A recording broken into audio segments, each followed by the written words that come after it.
Hey everybody, it's Rob from Flailthroughs, and many thanks to Bandai Namco Entertainment America for giving me the ability to do this test drive of the Demeter.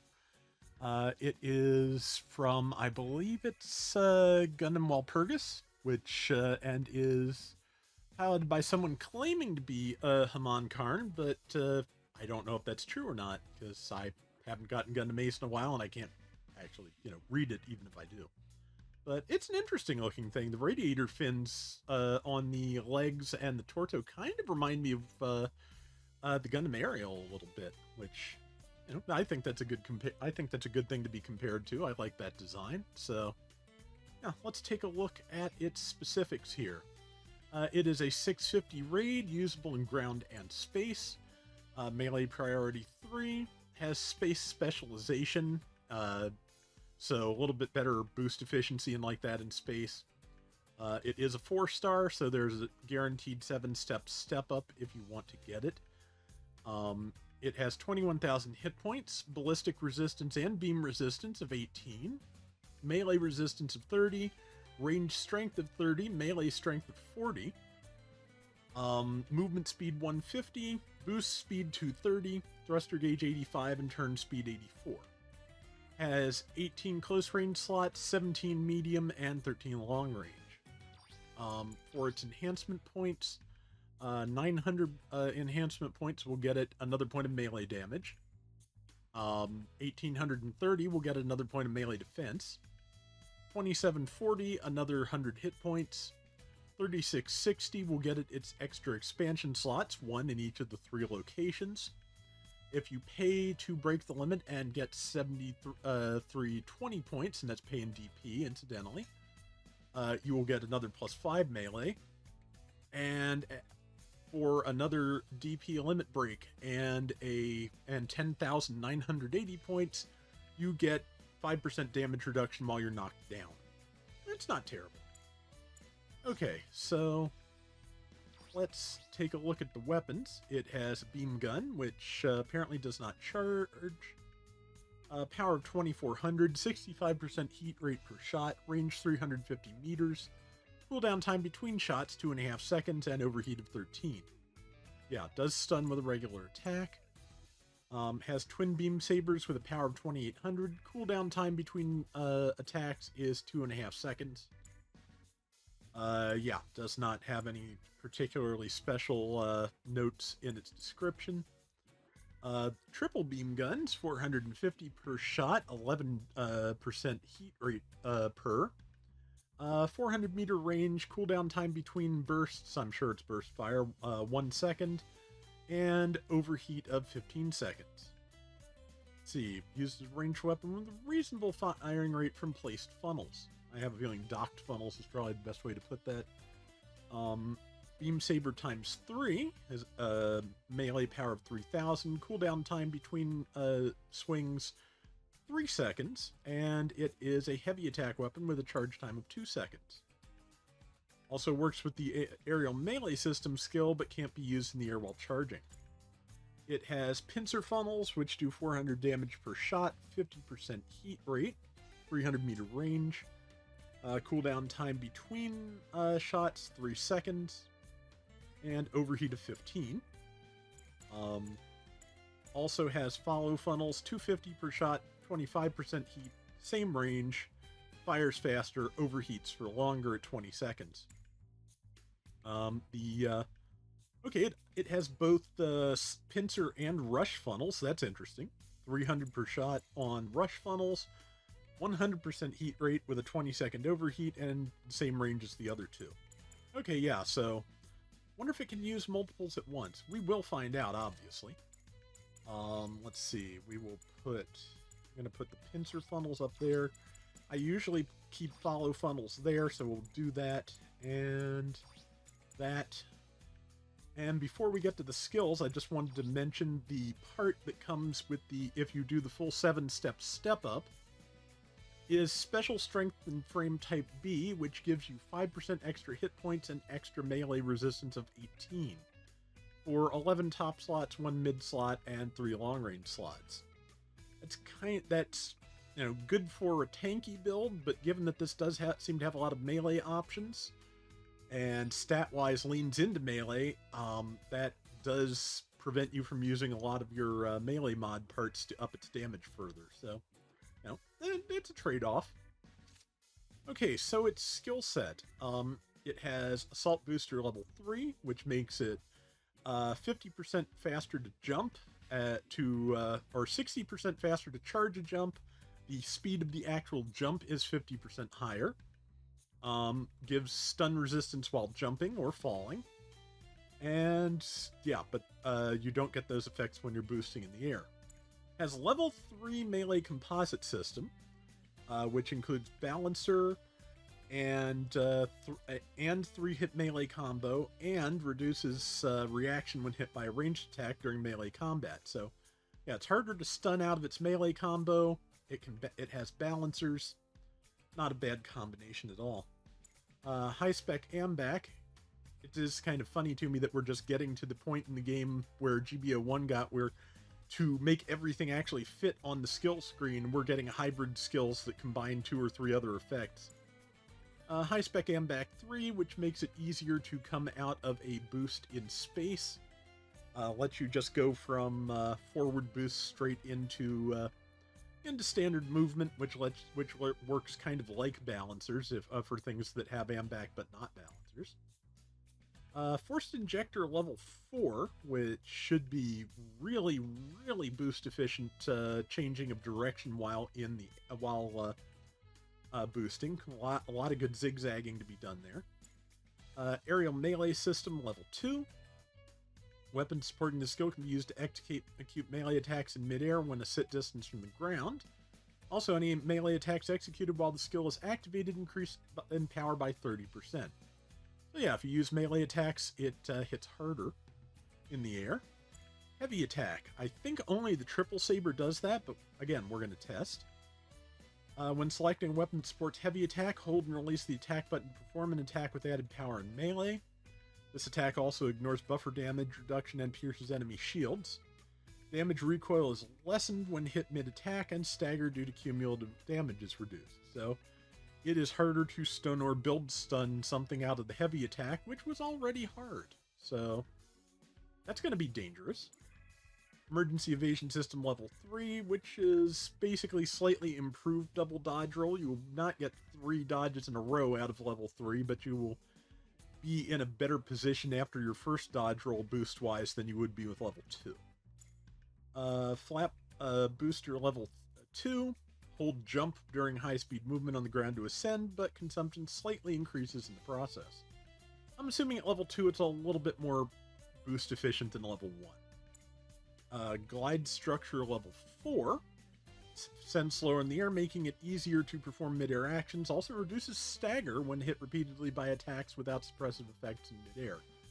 So yeah, Assault Booster, let's see, doesn't affect anything when you're boosting in mid-air, but thinking that Glide Structure and Assault Booster will stack in terms of stun reduction when you're in the air. So just don't, unless you're just straight up hitting it with a heavy stagger, don't expect to knock this out of the air unless you are really focusing it hard. Light Control Program level 4, which lets you boost and jump while in the air. Reduces thruster use by 55% right after mid-air high-speed movement or actions. Also reduces thruster use by 50% during high-speed movement in the air. So it's cheaper to boost or jump in the air, and if you start boosting right after that, you will get more efficient boosts. So if you boost your way to the ground and hit the forced injectors, I think that's going to be fairly cost efficient. Going to be interesting to see. Anti-Blast Stabilizer, which is a pretty basic but important melee skill. Nullifies stagger caused by mobile suit explosions, so you're not going to get dropped to one knee if something explodes next to you. Back out on buffer, the binders have 30% damage reduction. 35, excuse me. Leg buffer, so yeah, when hitting the leg, damage dealt to the unit's HP and the overload on the leg hit points decreased by 25%. So it takes less leg damage and takes less location damage. Pretty good. Grimoire Red activates the first time your hit points reduced to 50% or lower. While activated, operations temporarily diminished for enemies within a determined range that use certain melee weapons and high-speed movement. Upon activation, mobility increases for 60 seconds, also reducing damage taken from ranged attacks and stagger due to cumulative damage. When destroying an enemy mobile suit with a melee attack, max hit points recover 15% for all parts and unit hit points. Okay, so yeah, when it hits 50% health, everything close enough to it moves a little slower, both for boosting and for melee swings. You get faster, you take less range damage, you take more build stun to stun, and if you kill anyone with a melee attack, you get health back. This thing is going to be terrifying. And this doesn't help with that, with the terrifying bit either. When a weapon clash ends or a melee attack is deflected, you can recover with an evasive maneuver, quickly allowing another action before the enemy. If a weapon clash or deflection occurs again, your unit's thrusters will fully recover. So, if you melee and bounce, you can cancel out of it very quickly. And if you bounce a second time, you get your thrusters back. Which, I've done the, 3 or 4 melee bounce deadlock, and this is just going to be able to totally step around that. So even if you have melee priority 3 and you get in a clash with this, you're gonna have a problem. And lastly, the high performance counter program. Executing a counter with 50% hit points or less triggers a special powerful counter. Special counter won't occur when using funnels. Okay, yeah, so this thing I think is going to be really kind of rough to fight against. We're going to take it into the usual testing grounds at the usual cost and see what it can do and make chair noises that I hate making. But this chair doesn't make me hurt, so it wins. It wins the chair wars. Begun the chair wars have. Ready to begin? Okay, so all right. I guess the events kind of remind me of some of the Iron-Blooded Orphans things too. But okay, so against a general with which gives us type disadvantage, 150 points down, 2,000 damage. That's not bad. Let's see. I'm sure the standard one can't be used while beasting. I think this thing is going to be beasting. Okay, yeah. The triple beam gun does enough build stun to stun things in a single pull of the trigger, even against a Zoc. Let's see. Let's test some side funnels first, and we'll test a really strong damage. I'm going to see if those can be locked and fired while boosting. Yes. Okay, so yeah, that's the side funnels. Here are the rush funnels. They also can be fired while boosting, and yeah, like I said, that's being stung to death by bees, basically. And yeah, we didn't get to see how much build stun it does overall because it broke the Gundam shield, and that's a stun immediately. Follow funnels are always able to be used while boosting, and yeah, look how little boost it takes for this thing to just zigzag back and forth. It's really good.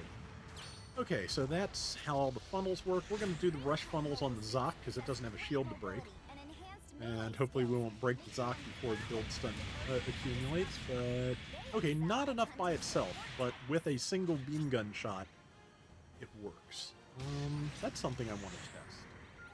Are the triple beam guns? Yes, the triple beam guns are available while the funnels are going off. So, all right, let's take a look at various melee skills. And let's see, the neutral is 5,000. That downswing is basically a slightly quicker version of the Cubile downswing, I want to say. Yeah. Left and right. Yeah, that is it's pretty fast. Okay. The triple sabers. Okay, one swing. The neutral is just a poke. Basically a scorpion tail that does 5,460. Let's see left and right. 1, 2.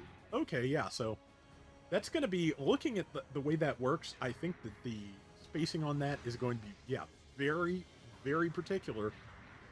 But it's also an unusual melee pattern, so I think it may end up being relatively easy to hit things with. Or at least, let's see. Yeah, I want to find out exactly where the hitbox is on that because I'm having trouble with it. What about here? No. Let's see. Do you have to be directly next to something? Yes. Okay.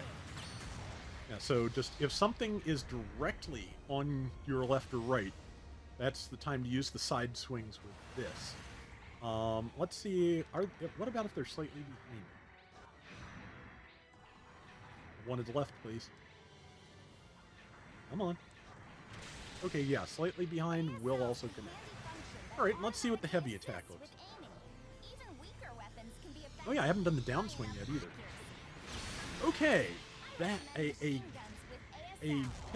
pincer twirl combo. That's, yeah, that is that just is.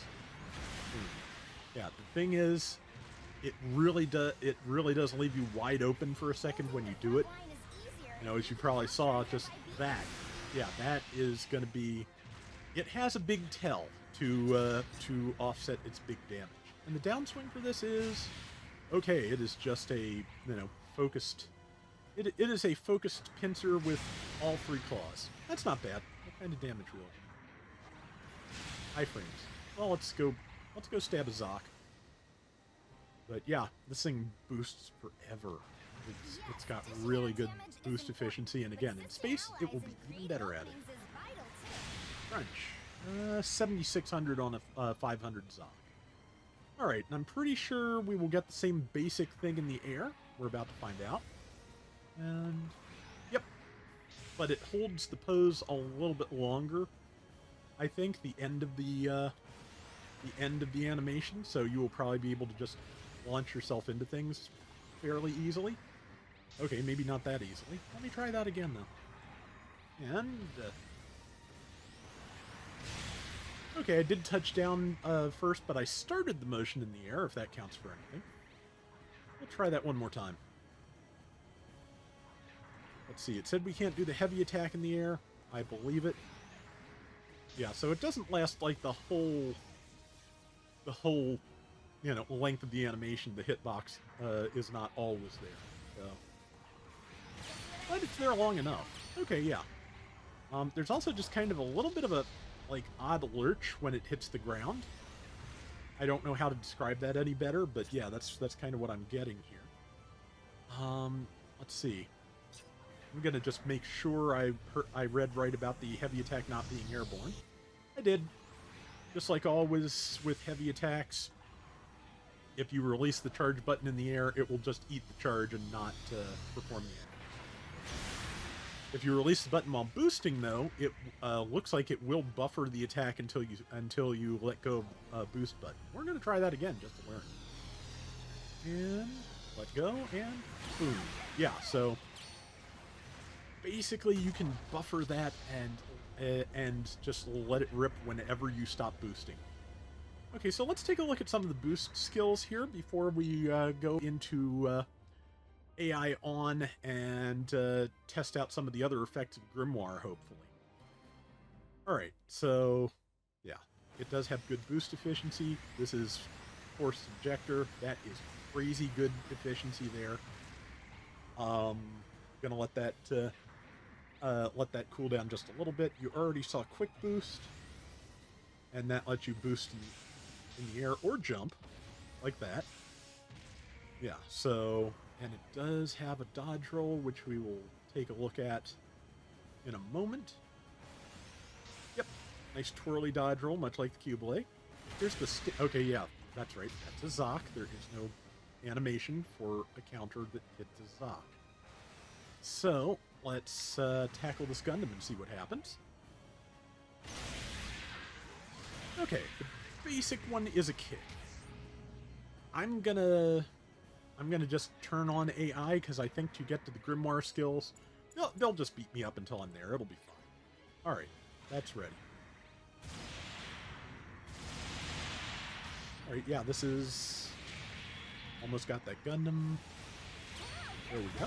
Yep. Let's visit a Zoc and hit it with funnels. That's something I haven't tested yet either, so... You can. You can be running multiple funnel types at one time. Okay. Is there anything about this thing that is not scary? But yeah, this thing, like I said, this thing, you know, if it... The only thing I think that is going to save people from this at certain points is that standard raid fragility. Because, yeah, it just... the only, like, obvious weak point I see on it right now... Whoops. Missed that, didn't you? Crunch. There we go. The only obvious weak point I see on it right now is the fact that you cannot... Well, not that you cannot, but there is this big opening, big enough to drive a truck through when you start the heavy attack.